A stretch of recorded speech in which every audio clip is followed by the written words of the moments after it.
Mister Kashyap, Subhash Kashyap, YouTube से सुन low हमारी वाणी। कल तक हमारा एक भीमराव सबको भारी गिरता था, आज ऐसे सैकड़ों भीमराव आदिवासी, जनजाति, जमाती और एससी और ओबीसी से तैयार हो रहे हैं।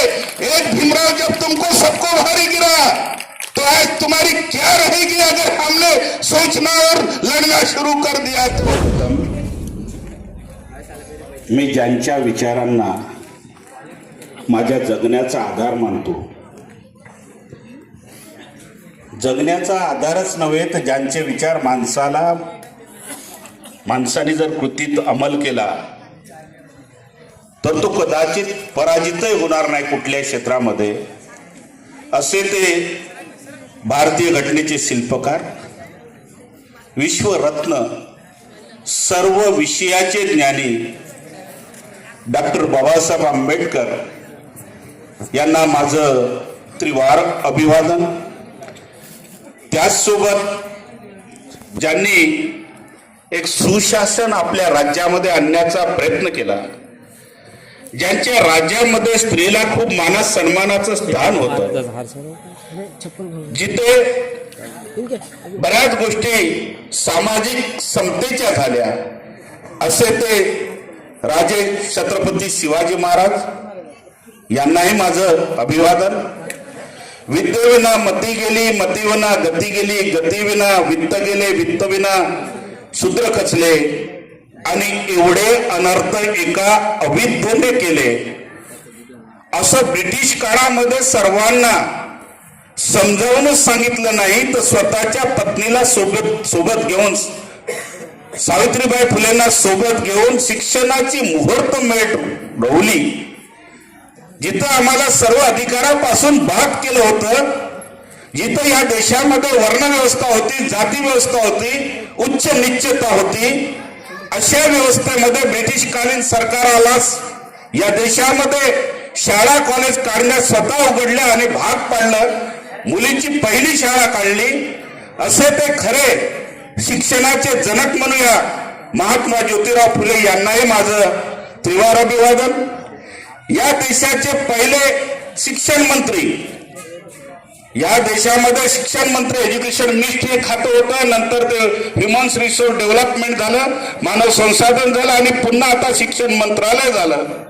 या देशाचे पहिले शिक्षण मंत्री मौलाना अब्दुल कलाम आझाद यांनाही माझं त्रिवार अभिवादन।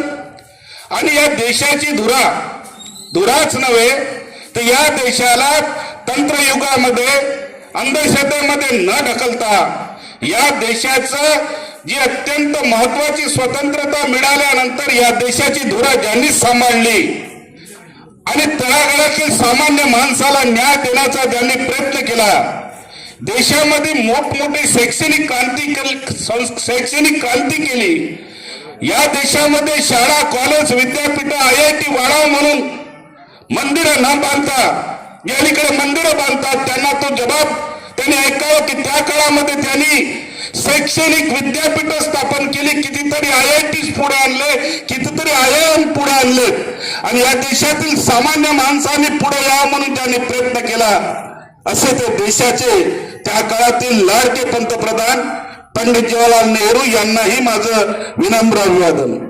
आणि ब्रिटिश या देशावर 150 वर्ष राज्य करून गेले, समाजावर काही समाजाचं सर्व हिरावण्याचा प्रयत्न केला, काही चांगले काम केलं, नाकारता येत नाही।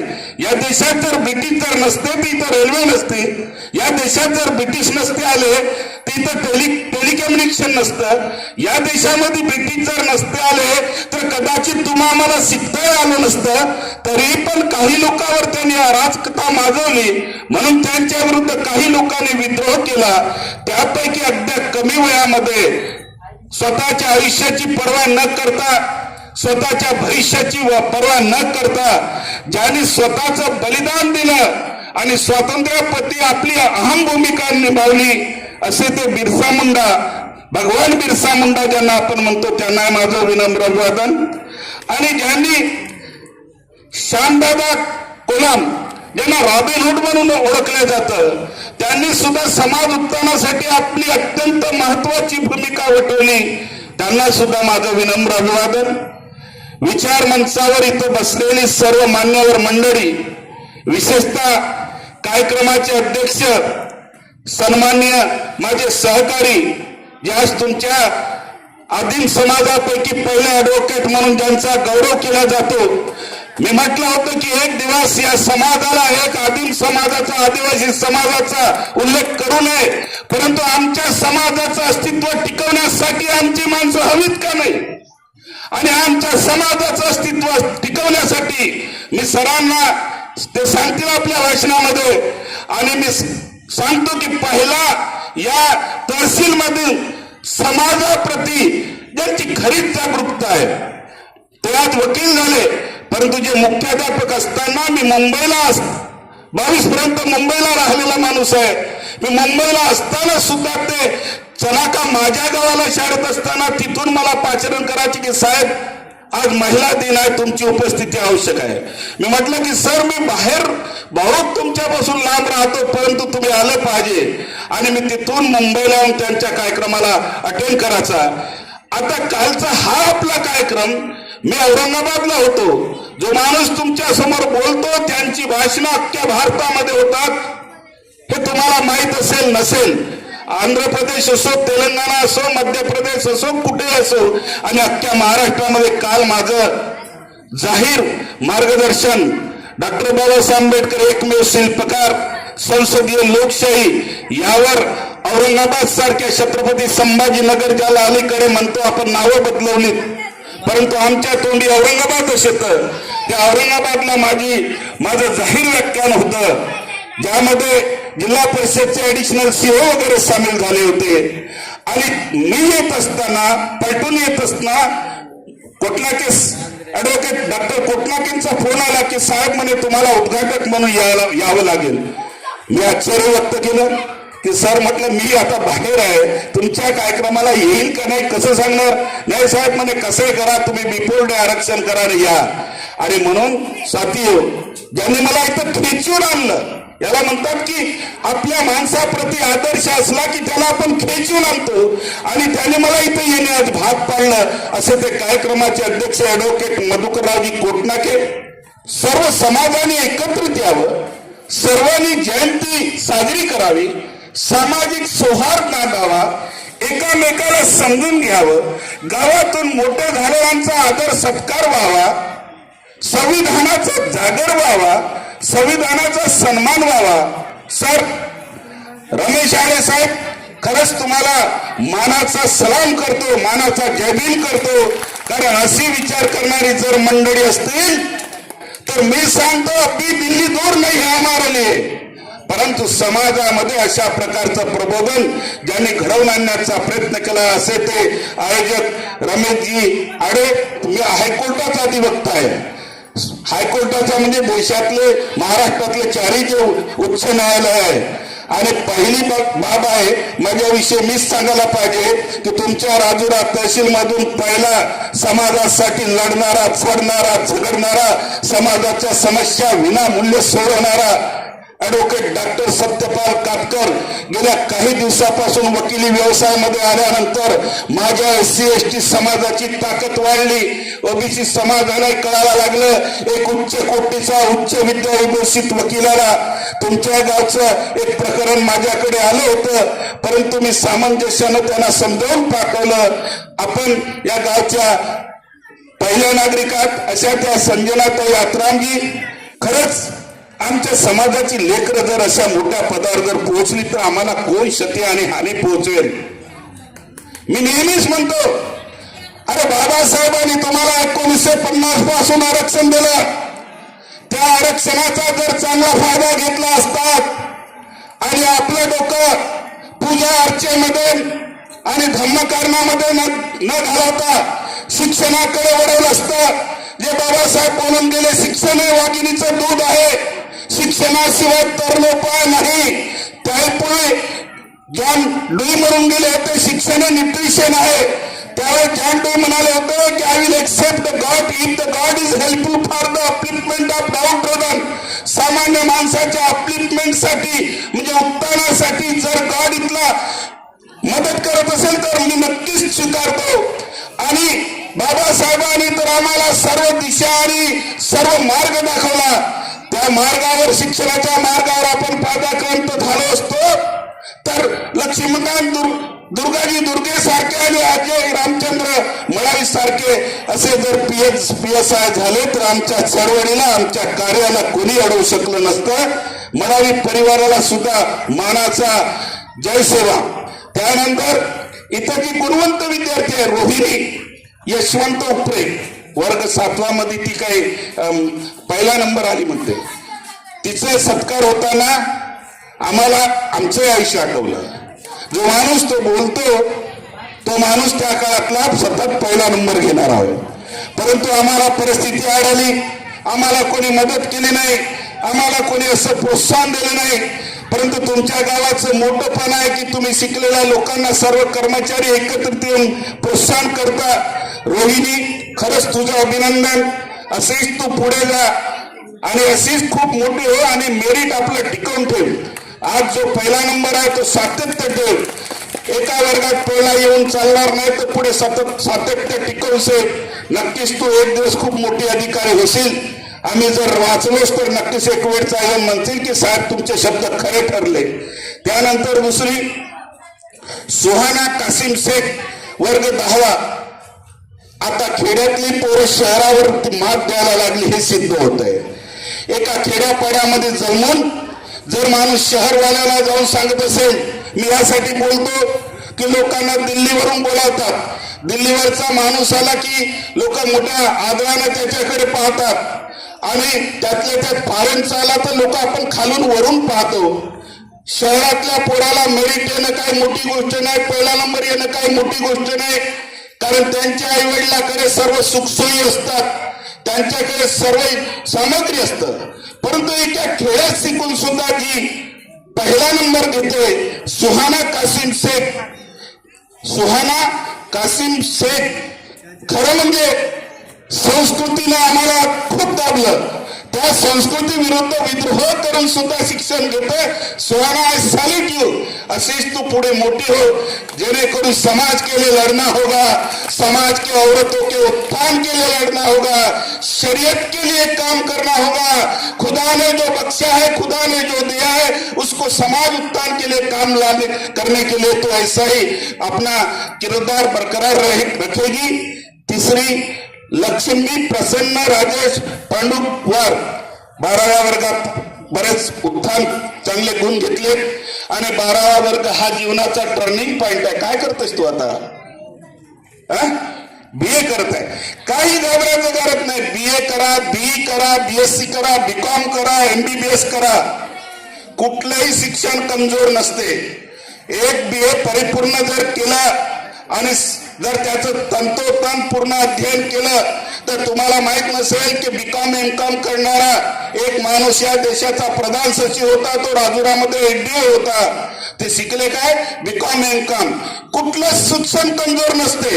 या डिग्र्या BA असो, BCom असतो, BSc असो, MBBS असो, MD असो, BHMS असो, शिक्षण कुठलंही घ्या, ग्रेजुएट बनाओ और MPSC UPSC तुम्हारे गांव के लोगों ने जैसी क्वालिफाई की है. मला वाटतं तुमच्या गावातला एक मुलगा मंत्रालयामध्ये सुद्धा आहे. कारण मुंबईला मला जाताना 2दा भेटला तो. कदाचित म्हणजे मला त्याचा फोन नंबर होता, पण तो फोन नंबर माझ्या जुन्या मोबाईल मध्ये होता. तुमच्या गावातून बरेच लोक नोकरीला लागलेत हे ऐकून. डोंगरे नावाचा आहे, मंत्रालयामध्ये आहे, क्लार्क असिस्टंट काहीतरी आहेत ते. प्रश्न हाय मावल्यानो, आता मी मूळ विषयाकडे येतो. प्रोग्राम लांबच जाईल, परंतु एक असते की माणसाला वाटतं की सर्वांचा आदर करावा. आदर ही शोधाची जननी आहे. Take respect, give respect. मी कितीही मोठा असलो तरी माझं अस्तित्व मी विसरलो नाही. मी एका खेड्यातून आलेला माणूस, एका खेड्यात जन्मलेला माणूस, जिल्हा परिषदच्या प्राथमिक शाळेमध्ये शिकलेला माणूस आणि त्यानंतर जिल्हा परिषद मध्येच पुढे 10वी पर्यंत शिकलेला माणूस, त्यानंतर मिलिंद कॉलेज ऑफ सायन्स औरंगाबादला शिकलेला. प्रत्येकाचा आदर करावा, आमच्या समाजातील लेकरं मोठी व्हावी आणि गेल्या अनेक वर्षापासून माझ्या समाजाची लेकरं मोठी व्हावी म्हणून विनामूल्य संपूर्ण भारतामध्ये मी समुपदेशन काउन्सिलिंग करतो, एज्युकेशनल काउन्सिलिंग.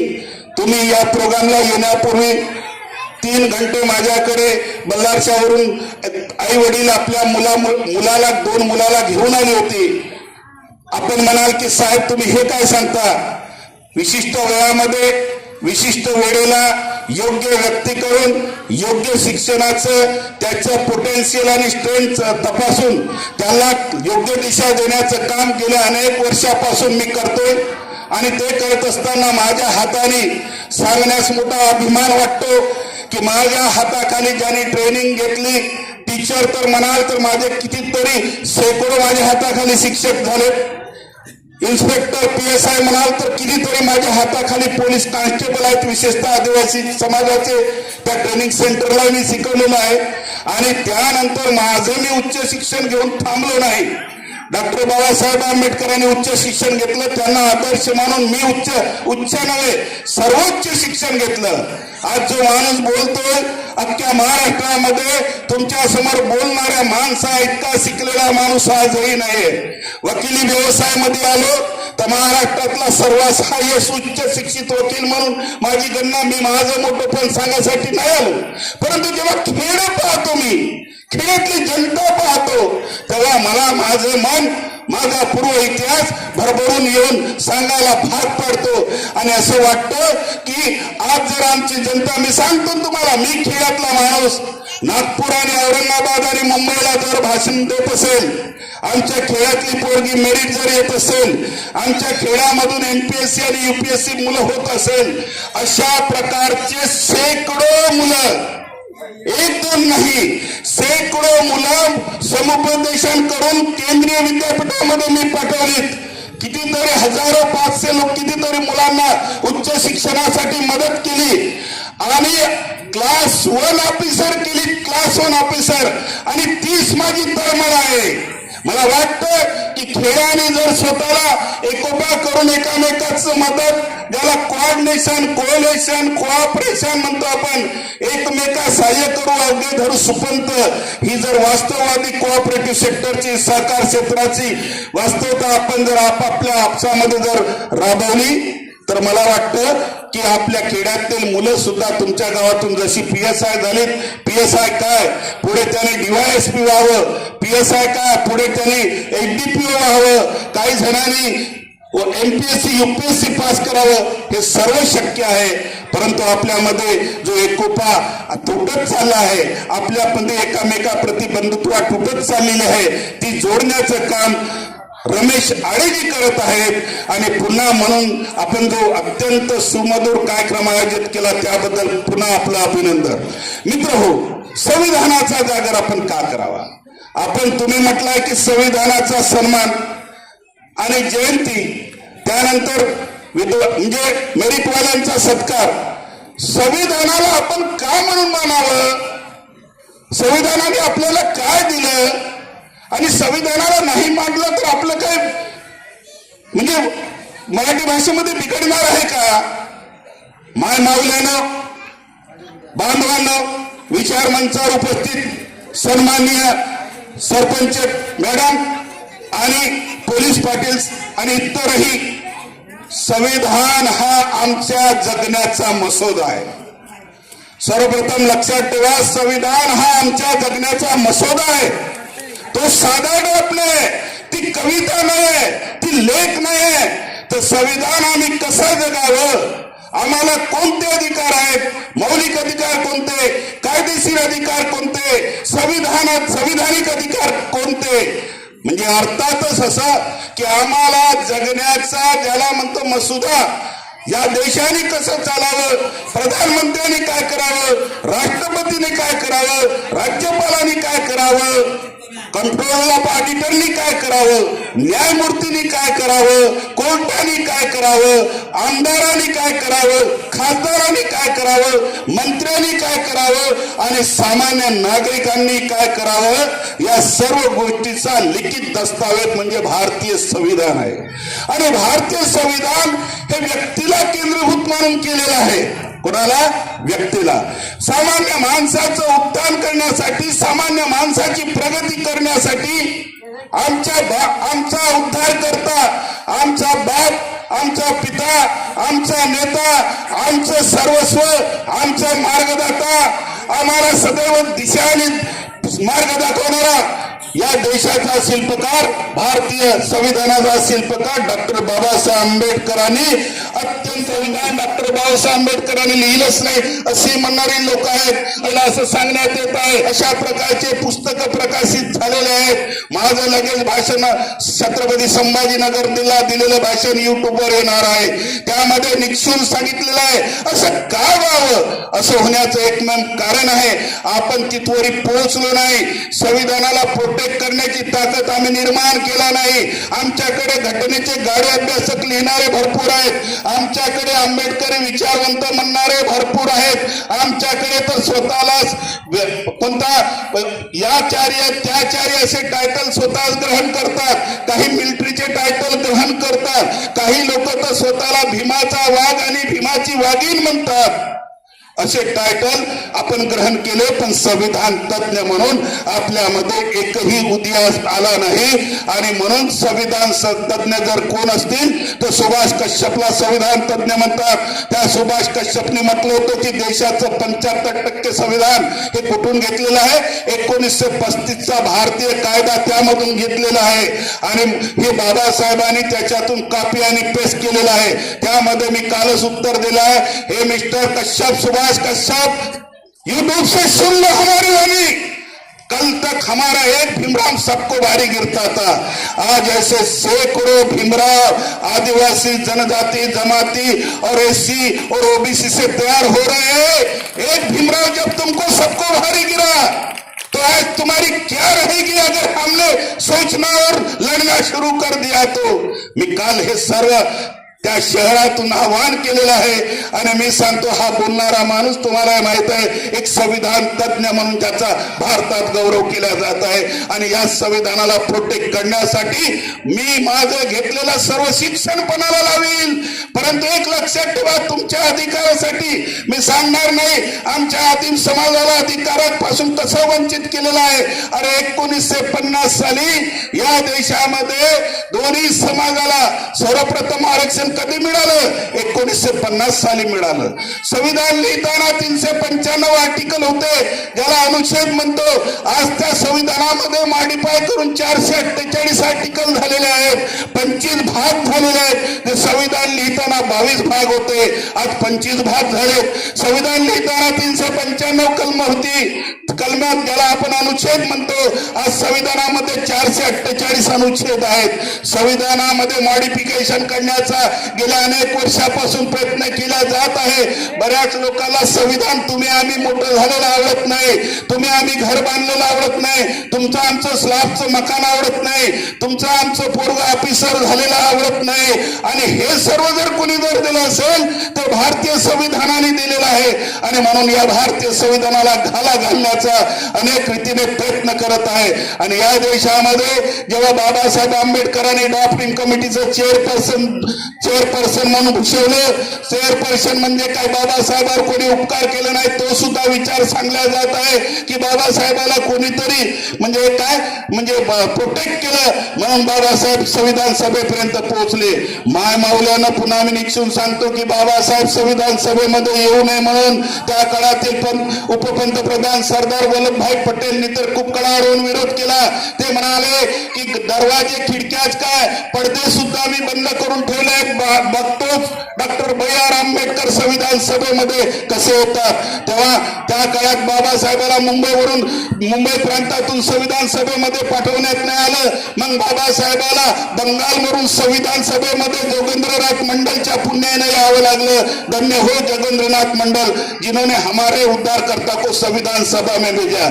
संविधान सभेमध्ये गेल्यानंतर बाबासाहेब जेव्हा 17 डिसेंबर 1946 ला या देशाचं 9 डिसेंबर 1946 पासून संविधान सभेची सुरुवात झाली. आणि मुस्लिम लीगनी संविधान सभेवर बहिष्कार टाकला. मुस्लिम लीगनी संविधान सभेवर बहिष्कार टाकल्यानंतर जयकरने एक मोशन मूव्ह केलं. आणि त्या जयकरनी म्हटलं होतं जोपर्यंत मुस्लिम लीग सामील होणार नाही तोपर्यंत या देशाचं संविधान पुढे बनवलं जाणार नाही. संविधान सभेमध्ये वातावरण गरमटीचं झालं होतं. एकमेकावर रोष व्यक्त करण्यात करण्यात आला होता. संविधान सभेचे पहिले टेम्पररी अध्यक्ष सच्चिदानंद सिन्हा होते. त्यानंतर डॉक्टर राजेंद्र प्रसाद संविधान सभेचे पूर्ण याचे चेअरमन झाले. आणि अशा वेळी डॉक्टर राजेंद्र प्रसादने डॉक्टर बाबासाहेब आंबेडकरांना म्हटलं की डॉक्टर B.R. आंबेडकर तुम्ही संविधान सभेला संबोधन करा, परिस्थिती खूप गरमागरमीची आहे. त्यावेळी डॉक्टर बाबासाहेब आंबेडकर म्हणतात मला वाटलं नाही की माझा नंबर लगेच येईल. मला वाटलं की माझ्यापूर्वी 20-22 लोक असतील आणि तुम्ही मला 10 मिनिटाचा वेळ दिलात. कसं काय शक्य आहे? परंतु मला अनपेक्षित वेळेवर सडनली तुम्ही मला बोलायला लावलात. मी माझा प्रयत्न करतोय.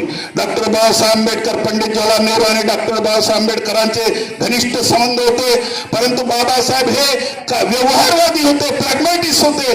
प्रॅग्मॅटिस्ट यासाठी होते का व्यवहारवादी यासाठी होते की त्यांना तुमची आमची फिकीर होती. तळागाळातील सामान्य माणसाचा उद्धार कसा होईल याची फिकीर होती. म्हणून बाबासाहेब पंडित जवाहरलाल नेहरूंना म्हणतात की मला वाटलं की पंडित जवाहरलाल नेहरू हे समाजवादी आहेत.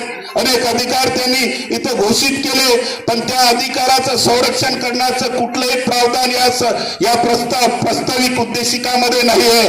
त्यानंतर डॉक्टर बाबासाहेब आंबेडकरांनी जे भाषण दिलं त्यामध्ये मुस्लिम लीगवर बोलताना बाबासाहेब म्हणतात की जे लोक वेगळ्या देशाची मागणी करत आहेत त्या लोकांना एक दिवस समजेल की हा अखंड भारत हा त्यांच्यासाठी खूप मोठा कामाचा असेल आणि एक दिवस ते नक्कीच समजतील. आज तुम्ही पाकिस्तानची परिस्थिती बघा काय आहे. आज त्यांना वाटत असेल की बाबासाहेब ने जो कहा था कि अखंड हिंदुस्तान इन सब के लिए लाभदायी होगा, वो भी कल संविधान सभा में आएंगे. आज बाबा साहब ने जो कहा था वो वाणी आज करेक्ट नजर आ रही है. दूसरी बात बाबासाहेबांनी सांगितलं की मी सुद्धा एका मताचा प्रतिनिधित्व करतो. बाबासाहेब शेड्यूल कास्ट फेडरेशनचं काम करायचे त्यावेळेस बाबासाहेबांच्या पॉलिटिकल संघटनेचं शेड्यूल कास्ट फेडरेशन नाव होतं आणि बाबासाहेबांनी म्हटलं की मी सुद्धा एका प्रांताचं प्रतिनिधित्व, एका लोकांचं प्रतिनिधित्व करतो. इथं गृहयुद्ध सुरू आहे. त्या संविधान सभेमध्ये काय होतं? गृहयुद्ध सुरू होतं. काही लोकांचं म्हणणं होतं की मुस्लिम जरी नाही सामील झाले तरी चालेल, परंतु संविधान सभेची पुढची प्रोसिडिंग पुढे द्यायची. बाबासाहेबांनी म्हटलं की या देशामध्ये अनेक जातीचे, अनेक धर्माचे, अनेक पंथाचे लोक आहेत, परंतु या देशातील आपण जर आपले नारे, स्लोगन, एकमेकाविषयी भावना जर त्यागली तर नक्कीच या देशाला एकत्रित राहण्यात कोणीही रोखू शकत नाही. हे बाबासाहेबांचं घटना समिती समोरचं भाषण होतं.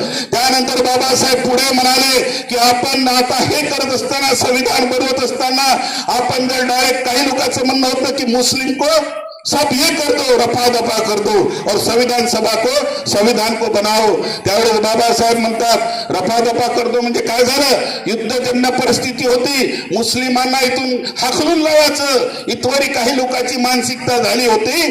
परंतु बाबासाहेब म्हणतात शस्त्राच्या जोरावर तुम्ही जर एखाद्याला पराजित करत असाल तर दुसऱ्या दिवशी त्यांचे जे वंशज जिवंत राहतील आणि ते पुढे शस्त्रसज्ज तयार होऊन पुन्हा तुमच्यावर युद्ध करण्यास पुढे येतील. आणि आज बाबासाहेबांचं ते सुद्धा वाक्य खरं सच साबित हो रहा.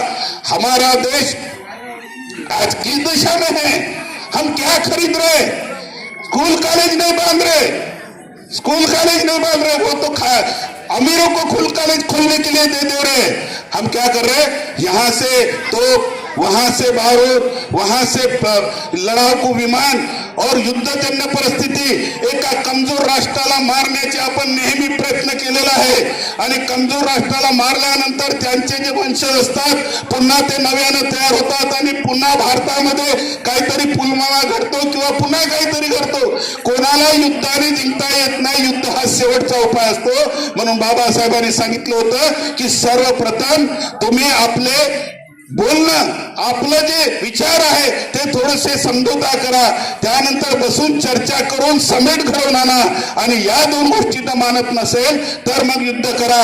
आणि बाबासाहेब पुढे म्हणतात की तुम्ही डायरेक्ट जर युद्ध केलं आणि युद्धामध्ये जर हारलात तर मग तुमच्याकडे उपाय कुठला? काय बाबासाहेब बोलले या देशाप्रती. आणि म्हणून बाबासाहेबचं जेव्हा बंगालची फाळणी झाली आणि बाबासाहेबाचं सदस्य पद गेलं तेव्हा अनेक लोक खुश झाले की B.R. आंबेडकर संविधान सभा में नहीं आएगा। परंतु या देशाचे डॉक्टर राजेंद्र प्रसाद जे M economics master of law LLM होते आणि लॉ मध्ये PhD होते, त्या संविधान सभेमध्ये बाबासाहेबाचा 17 डिसेंबर 1946च्या भाषणाचा लोक हवाला देतात, गवगवा करतात, टाळ्या पिटल्या, सर्व संविधान सभा बिलकुल बाबासाहेबांचं अभिनंदन करत होती। मग बाबासाहेबांचं सदस्यपद गेल्यावर डॉक्टर राजेंद्र प्रसाद यांनी बीजी खेरांना पत्र लिहिलं आणि बीजी खेरांना म्हटलं की बीजी खेर त्यावेळेस प्राईम मिनिस्टर म्हणत होते, त्यांना प्रधानमंत्री म्हणत होते, B G Kher I want to see doctor BR Ambedkar in coming session, मी बाबासाहेबाला येणाऱ्या सेशन मध्ये पाहू इच्छितो।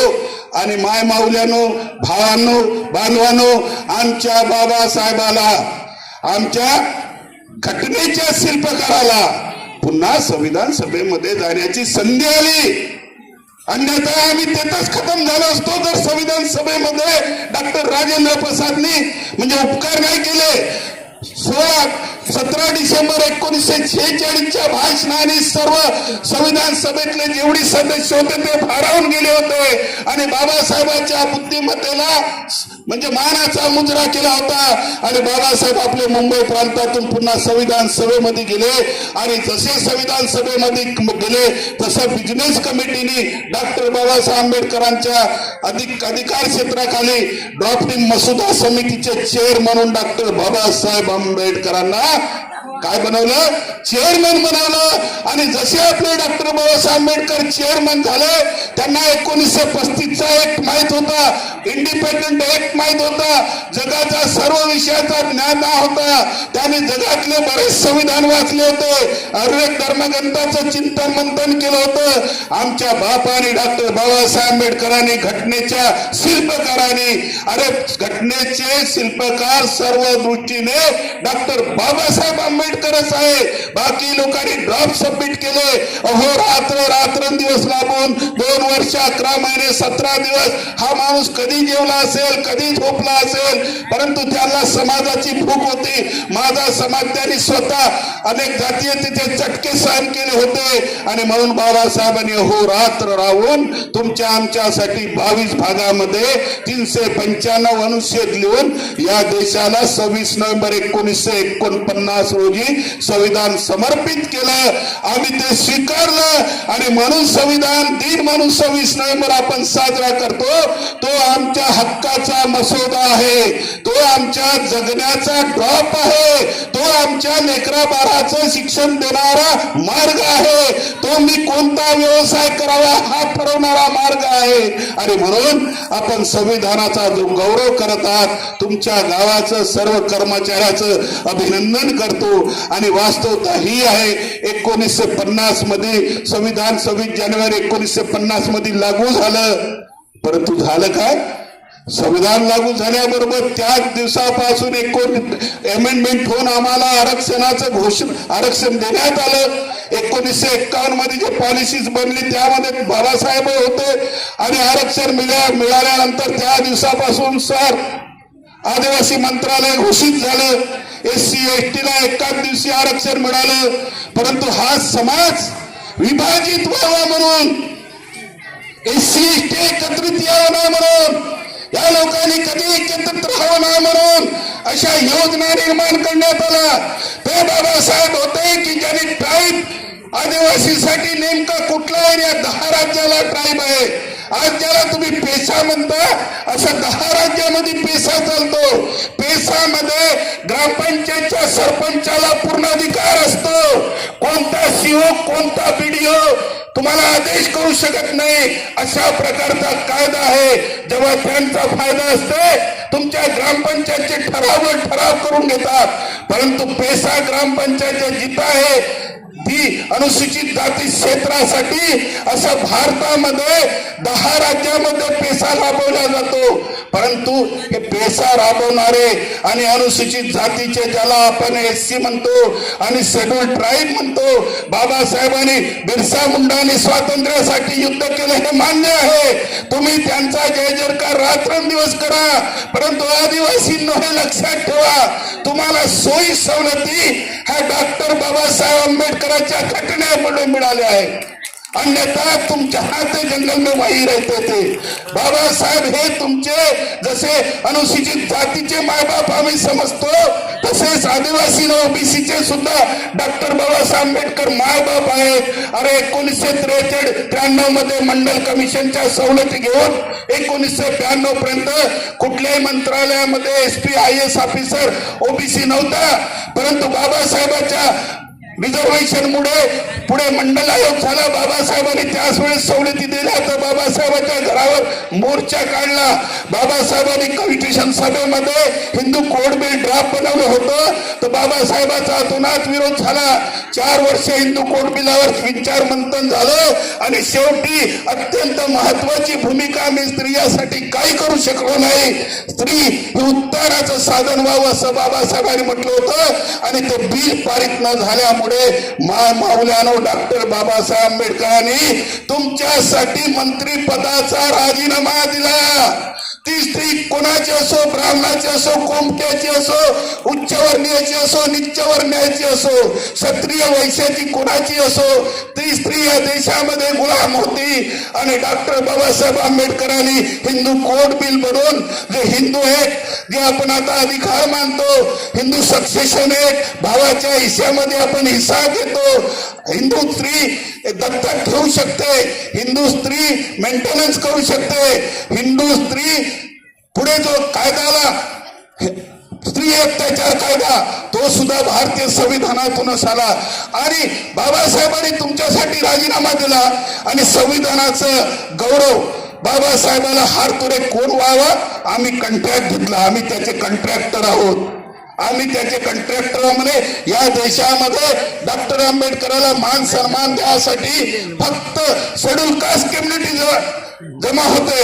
राजुराला जेव्हा होते तेव्हा मी बघतो तिथं कुठलाही एका दुःखात कोटना केसर येत असतील, 1-2 येत असतील, 1-2 ओबीसी येत असतील, परंतु कुठेही ओबीसीच्या महिला समोर येत नाही. कुठेही अनुसूचित जमातीचे पुरुष तिथे डॉक्टर बाबासाहेब आंबेडकरांपाशी येत नाही. हे काय लावलं तुम्ही? अरे जो तुमच्या जगण्या मरणाचा आधार आहे त्यालाच तुम्ही विसरत चाललात. ज्यांनी तुम्हाला सर्व काही दिलं हे जर नसतं तर आज या देशाच्या स्त्रीची अवस्था काय असती? काय ती आपल्या वडिलांकडून हिस्सा मागू शकली असती? या देशाच्या स्त्रीची अवस्था काय असती? तिला केस वाढवण्याचा सुद्धा अधिकार नव्हता. तिचं केस वपन केलं जातं, तिचा नवरा मेला तर तिला सती पाठवल्या जात होतं. हे सर्व हिंदू कोड बिलामध्ये बाबासाहेबांनी समाप्त केलं आणि 4 कायदे पुढे बनून आले. माय माऊल्यानं हे सर्व भारतीय संविधानामुळे झालेलं आहे. आणि म्हणून भारतीय संविधानाचा गौरव आपणच करावा का? इतरांनी का करू नये? त्यांना समजायला पाहिजे अरे ते तुम्ही शुद्ध ऑक्सिजन, शुद्ध श्वास जो घेता ना, तो सुद्धा मौलिक अधिकार झालेला आहे. शुद्ध पाणी घर घर जल ही योजना सुद्धा आहे ना, घटनेच्या फंडामेंटल राईट मधली आहे.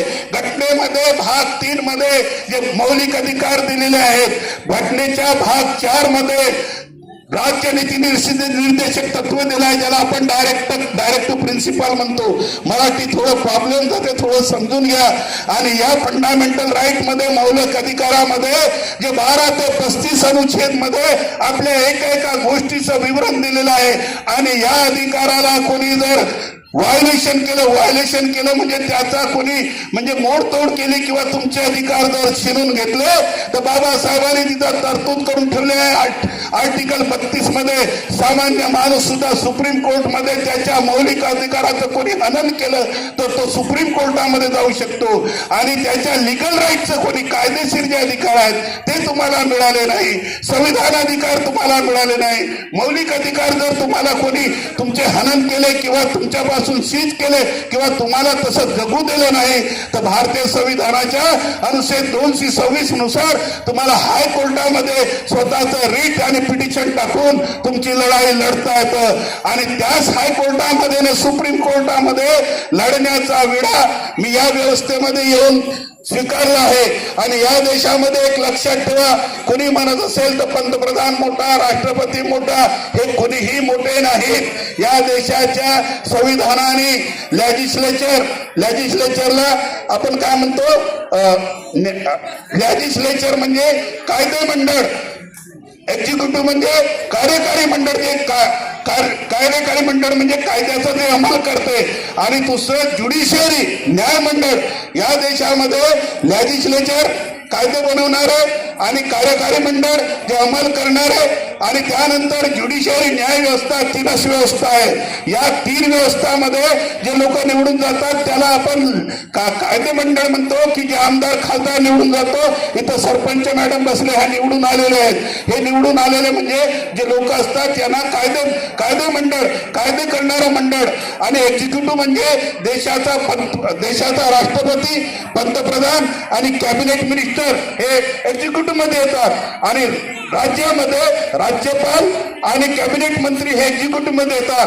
हे दोघे जण आमदार, खासदार आणि हे जे मंत्री आहेत, जर चुकीचं डिसबॅलन्स करत असतील, समाजाचं हनन करत असतील, समाजाचं शोषण करत असतील, तर यांना चेक अँड बॅलन्स नियंत्रण करण्यासाठी या देशामध्ये ज्युडिशियरी आहे, ज्याला न्याय व्यवस्था म्हणतो. राजुरा तहसील विधानसभेमध्ये सर्वात मोठा माणूस कोण म्हटलं, आपण नाव घेतो कोणा तरी आमदाराचं.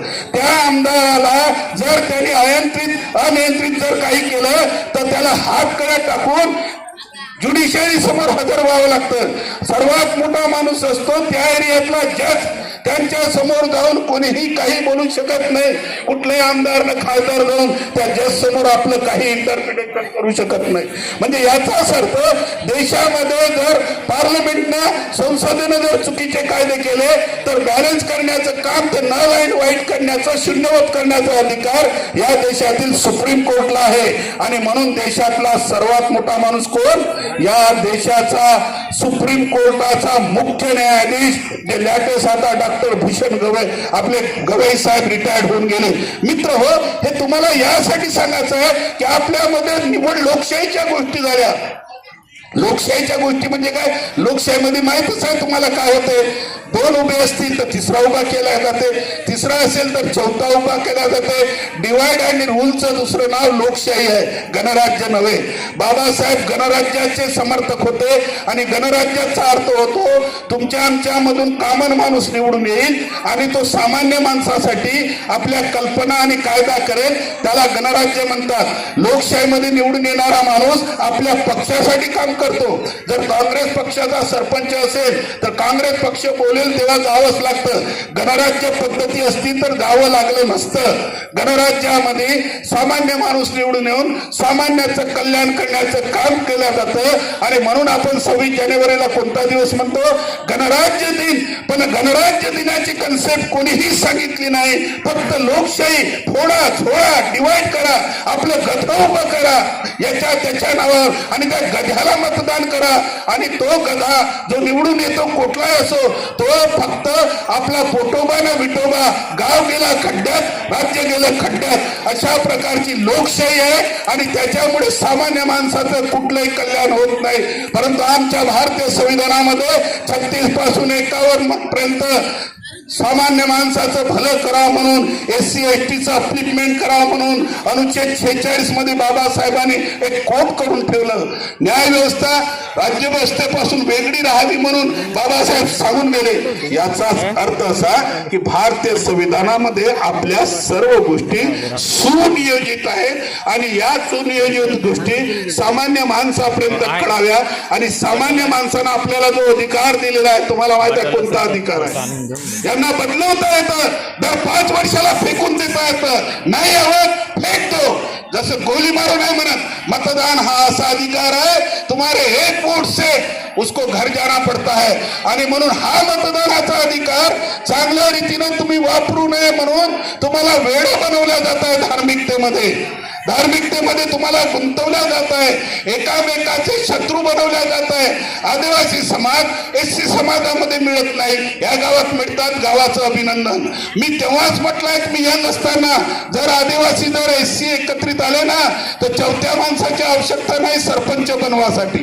कारण 7ची जिथं आहे तिथं 4 राखीव असतात, 11ची जिथं असते तिथं 6 राखीव असतात, 9ची जिथं असेल तिथं त्यापेक्षा जास्त राखीव असतात. आणि परंतु हा SC आणि ST समाज कधीही एकत्रित आला नाही. डॉक्टर मधुकरराव कोटनाके तुमचं अभिनंदन, तुमच्या रमेश आडेचं अभिनंदन. तुम्ही प्रयत्न प्रयत्न करत आहात हा प्रयत्न सातत्य ठेवा.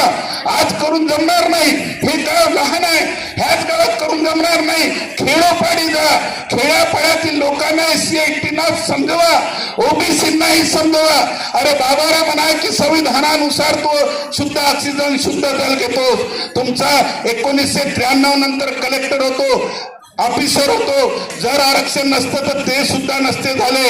आणि म्हणून आरक्षण ज्यांना ज्यांना मिळालं तो जर समाज एकत्रित आला. मायनॉरिटीच्या बाबतीत बाबासाहेब ने तो बहुत कुछ करके गए. बाबासाहेब ने कहा था लोकशाही मध्ये मी तुम्हाला सांगणार नाही, हायकोर्टापर्यंत घेऊन जाणार नाही. लोकशाहीची जी व्याख्या केली होती, गरिबांनी एकत्रित येऊन विशिष्ट लोकांवर रूलिंग करना म्हणजे मासेस रूल ऑन क्लासेस. ये अरिस्टोटल तुमने पढ़े होंगे. अरिस्टोटल जो थे उन्होंने डिफाइन की थी कि democracy is the rule by the poor people on the of the masses people on the classes people. यानी गरीब लोग इकट्ठा आकर किस लोगों के ऊपर रूल करेंगे? क्लासेस लोगों के ऊपर. लेकिन आज की डेमोक्रेसी उल्टी चल रही. मोहनलाल वर्सेस रायबरेली जहां है एक जजमेंट हुआ है, सुप्रीम कोर्टने म्हटलं की मोहनलाल वर्सेस रायबरेली मध्ये आजची democracy rule by the richest people, श्रीमंत लोकांनी गरीब लोकांवर. मग पंचायत समिती असो की ग्रामपंचायत असो की नगर परिषद असो की विधानसभा असतो, अमीर लोकांनी लोकशाहीमध्ये लोकशाही आज अमीराची मक्तेदारी झाली आहे. याला जर थोपवायचं असेल तुमच्याकडे मतदानाचा अधिकार आहे, मतदानाचा अधिकार आहे. परंतु तुम्हाला धर्मवेडे करत आहेत. धर्म कुठलाही असो. 25 मध्ये अधिकार देताना बाबासाहेबांनी लिहून केलेलं आहे. धर्म जतन करत असताना सामाजिक सुव्यवस्था, आरोग्य आणि नीतिमत्ता या तीनच्या अधीन राहून आपलं धार्मिक स्वातंत्र्य आहे. परंतु आम्ही हे सर्व विसरून जातो आणि आम्ही धर्मवेडे झालो आहोत. आणि आम्हाला धर्मवेडे केल्यामुळे आम्ही जातीवेडे झालो आहोत. आणि जातीवेडे झाल्यामुळे आम्ही एकामेकाचं डिस्क्रिमिनेशन करतो, भेदाभेद करतो. जे भेदाभेद नष्ट करण्याचा भारतीय संविधानाने प्रयत्न केलेला आहे. भारतीय संविधानाने काय केलं? स्त्री पुरुषांमधली असमानता मिटवली. भारतीय संविधानाने काय केलं? सर्व मानव समाज आहे, कोणी शेड्यूल कास्ट नाही, कोणी शेड्यूल ट्राईब नाही, सब समान आहे, सब भारतीय. हे भारतीय संविधानाने केलं. भारतीय संविधानाने जेंडर डिस्क्रिमिनेशन, लिंगभेद मिटवला. लिंग स्त्री आणि पुरुष सारखा पगार घेते, स्त्री आणि पुरुषाला सारखे अधिकार आहेत. म्हणजे भारतीय संविधानाने जेंडर डिस्क्रिमिनेशन निघवलं. भारतीय संविधानाचा मेन केंद्रबिंदू मानवतावाद आहे. भारतीय संविधान आमच्या उत्तरासाठी तयार करण्यात आलेलं आहे. या भारतीय संविधानाचा आपण गौरव करत आहात. आणि या भारतीय संविधानाला प्रेरणा मानून ज्यांनी प्रेरणा बदलवली. अनेक लोक म्हणायला लागले की SC प्रगती झाली ना आदिवासीची काऊन झाली नाही? अरे आदिवासीचा आदर्शच काय? कुठलाही आदर्श तर माझा आदर्श डॉक्टर भीमराव आंबेडकर आहे. डॉक्टर भीमराव आंबेडकर आदर्श असल्यामुळे 19 डिग्र्या मी घेतल्या. माझा आदर्श कोण? डॉक्टर बाबासाहेब आंबेडकर. तुमचा आदर्श बदलवा, उद्या तुमची प्रगती होईल. माणसाने कोणाला तरी आदर्श मानलं पाहिजे. आम्ही जर एखाद्या देवाला आदर्श मानलं तर आमच्या अंगात येईल. आम्ही जर एखाद्या मक्सोबा बाबाला मानलं तर तिथं आपण कोंबडे बकरे कापू. जर आपण एखाद्या वैज्ञानिकाला आदर्श मानलं तर विज्ञानाची विजन आमच्यामध्ये येईल. आमच्या समाजाला आजही पेशामध्ये गुंतवून ठेवून आज आदिवासी समाज प्रगतीपासून कोसो दूर आहे याची मला जाणीव आहे. दोन्ही समाजाला 1950 साली आरक्षण दिलं, सर्वांना सवलती दिल्या. परंतु शेड्यूल कास्ट समाज आज प्रगतीच्या कोसामध्ये पुढे चालला. याचं एकमेव कारण आहे त्यांचा आदर्श. तुमचा आदर्श बदलवा, उद्या समाज धावायला लागेल आणि हा दोन्ही समाज एकत्रित येऊन जगेल. आणि जे पूर्व आदर्श घेऊन पुढे शिकतील आणि जे या गावातून अधिकारी PSI पोलीस सब इन्स्पेक्टर झाले त्यांचं अभिनंदन. आपण मला इथं बोलावलं. खरं म्हणजे मी यायला तयार नव्हतो आणि माझ्याकडे वेळ नसतं, पूर्ण कामे पडून असतात. परंतु आदेश कोणाचा? ॲडव्होकेट डॉक्टर मधुकर कोटनाक यांचा. त्यांचा आदेश असल्यामुळे आणि या गावचे जे आडे वगैरे आहेत ते माझ्याकडे रमेश आडे 2-3 वेळा येऊनही गेलेत. आणि ह्या सर्वांचा आग्रह करून म्हटलं शहराला तर औरंगाबादमध्ये जाऊन तर टेलिव्हिजनला मी दिसतो. लाईव्ह टेलिकास्ट 16 तारखेला मी टीव्हीवर होतो. 3 पुस्तकाचं मी लेखन केलं, आंतरराष्ट्रीय स्तराचं शिक्षणही घेतलं. माझ्या घरी माझे सर्व मुलं मुली हायेस्ट क्वालिफाईड आहेत. माझ्या घरी क्लास 1 अधिकारी आहे, हे सर्व माझ्या घरी ठेवून मी काय करू?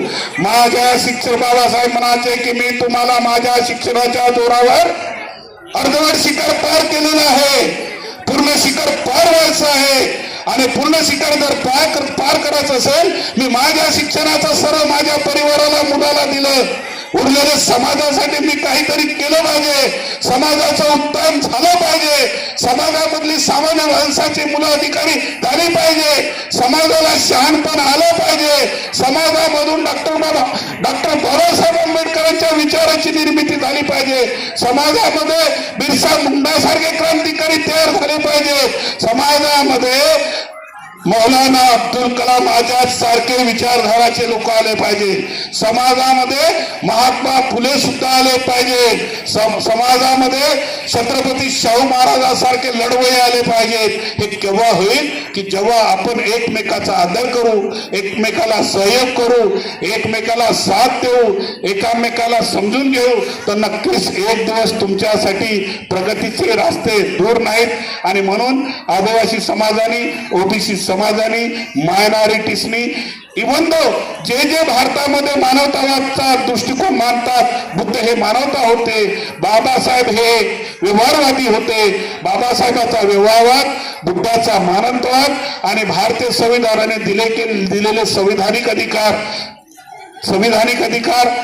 फंडामेंटल राईट, लिगल राईट आणि कॉन्स्टिट्युशनल राईट हे जिवंत ठेवायचे असेल तर अशा प्रकारचे प्रोग्राम आपण वारंवार घेतले पाहिजे. आपल्या मंडळाचं पुनश्च अभिनंदन करतो. आणि आपण मला ऐकून घेतलं, शहरामध्ये सारे दिवस बोलता येते, खेड्यापाड्यातून आपण जन्माला आलो, त्या खेड्याप्रती माझं ऋण आहे. आणि म्हणून मी खेडा म्हटलं की मी नाही म्हणत नाही, मला लोक शहरवाले खिचून नेतात मोठमोठे, परंतु खेड्यामध्ये नक्कीच गेलं पाहिजे आणि खेड्यातून हा देश घडेल ही अपेक्षा आहे. आपल्या गावाची प्रगती व्हावं, आपल्या समाजातील आदिवासी, SC ST OBC NT जे असतील त्या समाजाचं उत्थान व्हावं, त्यांची लेकरं बाळ माऱ्याच्या जागेवर जावी, हा आशावाद व्यक्त करून, अशी मंगलकामना करून मी इथं आटोपत घेतो. आणि नेहमीच मी म्हणतो, किसको कहू अपना, किसको कहू पराया, किसको कहू अपना, किसको कहू पराया, किस पे करू आस, किस पे करू विश्वास. अरे किसको कहू अपना, किसको कहू पराया, किस पे करू आस, किस पे करू विश्वास. बांट रहा हूं सब कुछ जो है मेरे पास, बांट रहा हूं सब कुछ जो है मेरे पास. आपण मला ऐकलं, धन्यवाद. जय भीम, जय सेवा, जय संविधान. थँक्यू.